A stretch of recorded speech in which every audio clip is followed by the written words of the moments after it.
আসসালামু আলাইকুম। এই মধু মাসে প্রচুর পাকা আম পাওয়া যায়।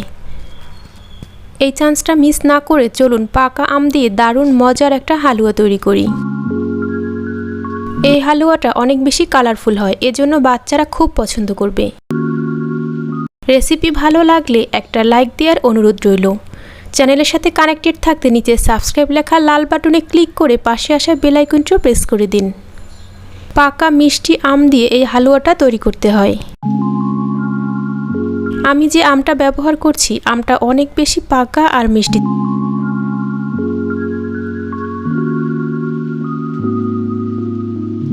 যতটুকু হালুয়া তৈরি করব 3টা আম দিয়ে হয়ে যাবে। তো 3টা আম খুব ভালোভাবে ধুয়ে পানি ঝরিয়ে নিয়েছি। বোটার অংশটা চাকুর সাহায্যে একটু গভীর করেই কেটে নিচ্ছি, ঠিক এভাবে।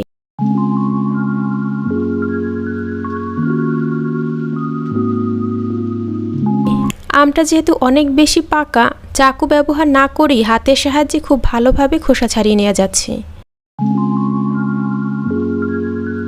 আমের খোসা ছাড়ানো থেকে শুরু করে পিউরি বের করা পর্যন্ত সম্পূর্ণ কাজটাই আপনি আপনার সুবিধা মতো করতে পারেন। আমি যেভাবে করেছি ভিডিওতে তাই দেখাচ্ছি। এ ধরনের একটা স্ট্রেনারের সাহায্যে আমের রসটা বের করে নিচ্ছি। আপনি চাইলে আম কেটে টুকরো করে ব্লেন্ডারে ব্লেন্ড করে নিতে পারেন।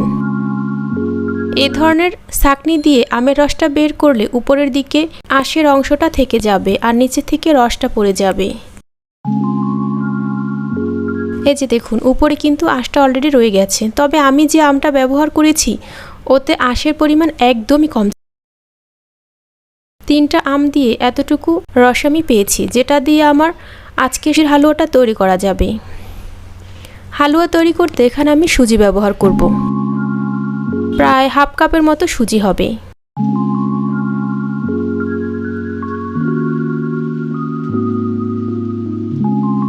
3 থেকে 4 টেবিল চামচের মতো গুঁড়া দুধ একটা বাটিতে নিয়ে সামান্য পরিমাণে পানি দিয়ে ভালোভাবে গুলিয়ে নিচ্ছি। সব কিছু মিলিয়ে যাতে হাফ কাপের থেকে কিছুটা বেশি হয়, ততটুকু করে এই গুঁড়া দুধটা গুলিয়ে নিতে হবে।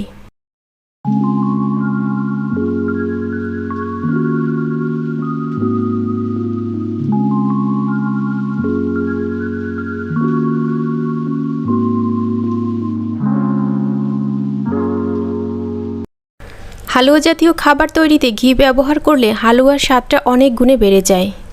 1 টেবিল চামচ ঘি দিয়ে সুজিটা ভেজে নিচ্ছি। তেল ব্যবহার করলে স্বাদটা ঠিকঠাক আসবে না, এজন্য ট্রাই করতে হবে ঘি ব্যবহার করার জন্য। মিষ্টির ব্যালেন্স ঠিক রাখার জন্য সামান্য পরিমাণে লবণ দিয়ে দিলাম। এবার সব কিছু ভালোভাবে নেড়েচেড়ে ভেজে নিতে হবে। সুজিটা ভাজা হয়ে গেলে একটা দারুণ ফ্লেভার পাবেন, তখন বুঝতে হবে এটা ভাজা হয়ে গেছে। আমের রসটা ছোট একটা কড়াইয়ের মাঝে নিয়ে নিচ্ছি।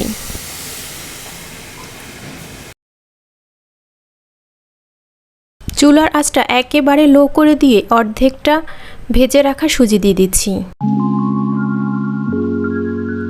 অর্ধেকটা সুজি এখানে ব্যবহার করব। আমের পিউরি আর সুজি এই দুয়ে মিলে রান্না হওয়ার পরে কিন্তু এখন যতটা দেখতে পাচ্ছেন তার থেকে দ্বিগুণ হয়ে যাবে।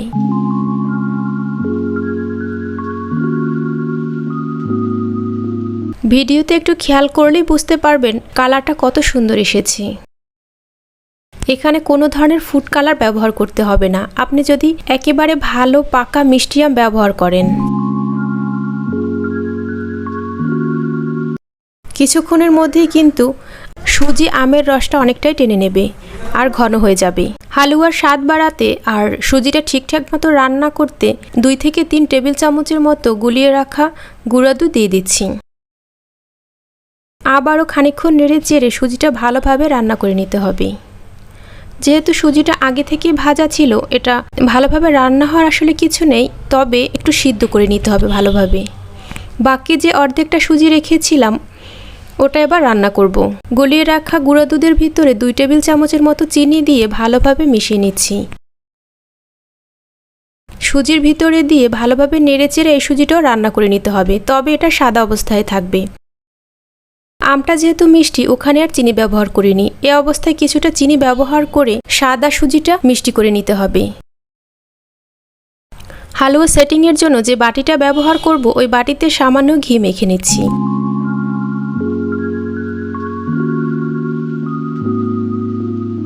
প্রথমে রান্না করা আমের কালারফুল সুজির অংশটা দিয়ে ভালোভাবে সমান করে দিলাম।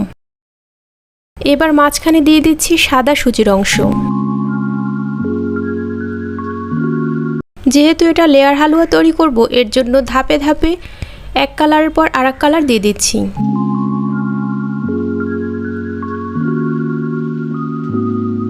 আমের কালারটা এখানে অনেকটাই কমলা রঙের এসেছে।